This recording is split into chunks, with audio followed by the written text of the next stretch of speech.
Les impôts, la fiscalité, traduisent de véritables options politiques de la part du gouvernement. Les amis du président de la République nouvellement élu, Nicolas Sarkozy, se plaignent depuis le début de la campagne présidentielle. Ils paieront M.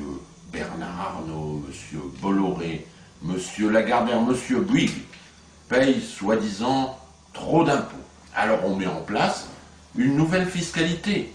Malgré son habileté, sa dissimulation, le gouvernement ne peut nous empêcher de voir ce que va être sa politique demain à travers ce qu'il fait aujourd'hui en matière d'impôts. Il instaure un bouclier fiscal, c'est-à-dire des réductions d'impôts pour ceux qui ont des fortunes énormes et dont les revenus annuels sont incommensurables pour les petits et pour les modestes, des milliards et des milliards d'euros, et puis il instaure des fiscalités supplémentaires. En remplissant votre feuille d'impôt, vous avez pu voir que la suppression de l'abattement de 20% va créer de nouveaux contribuables.